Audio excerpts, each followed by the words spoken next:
Wowed by a record 31 car entry, a huge crowd packed into the tight Brands Hatch Indy circuit for the opening 3 rounds of the eagerly anticipated 2014 Dunlop MSA British Touring Car Championship.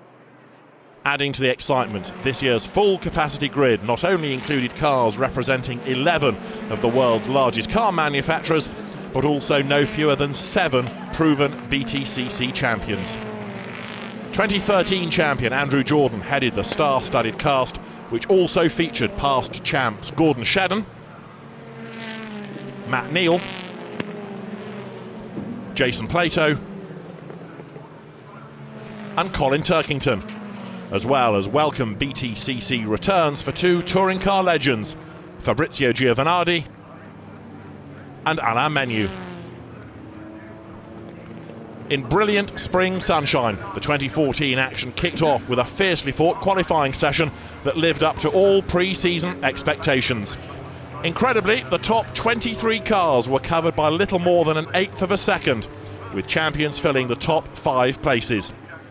Jordan kicked off his title defence in fine style by claiming pole position in his Pirtek Racing Honda Civic, just ahead of Plato's MG6, Turkington's BMW and the 2 new Honda Civic Tourers of Neal and Shedden. Menu lined up a competitive 8th in his BMR VW, while Giovanardi was struggling to come to grips with his Airwaves-backed Ford Focus and found himself languishing in a lowly 18th spot. As the lights went out, front row men Jordan and Plato fended off Turkington's fast-starting BMW. Back in the huge pack, Menu's comeback lasted little more than the first corner, with the double champion spinning his Volkswagen out of the predictably hectic first lap action. Neal wasted little time muscling 3rd place from the frustrated Turkington, and Shedden repeated the trick at mid-distance. The BMW speed dropped off thereafter, and the 2009 champ slipped behind the Audi of hard-charging Rob Austin and teammate Rob Collard in the closing laps. Up front, the peerless Jordan maintained his slim advantage over the fast-following Plato to take maximum points with his first ever BTCC win at Brands. Plato was happy to kick off what's a long 30-round campaign with a solid 2nd place, while Neal, Shedden and Austin completed the top 5. Jordan again made the perfect getaway in race 2, but there was drama behind as first Jason Plato's MG was slow away, and then Neal and Collard collided at the opening corner.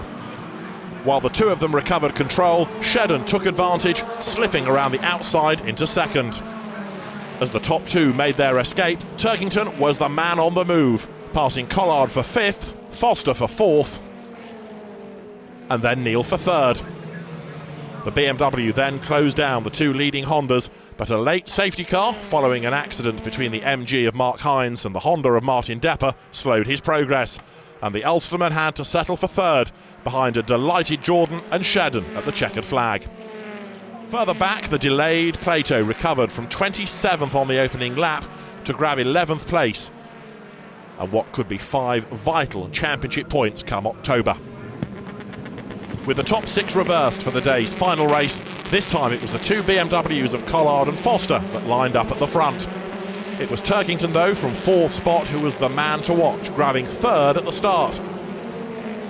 He then squeezed past teammate Foster for 2nd, before pulling a similar move on Collard's sister BMW for the lead. Following a brief safety car period after Menu and impressive rookie Tom Ingram came together, all eyes switched to Plato, who was continuing to make up for his race 2 dramas.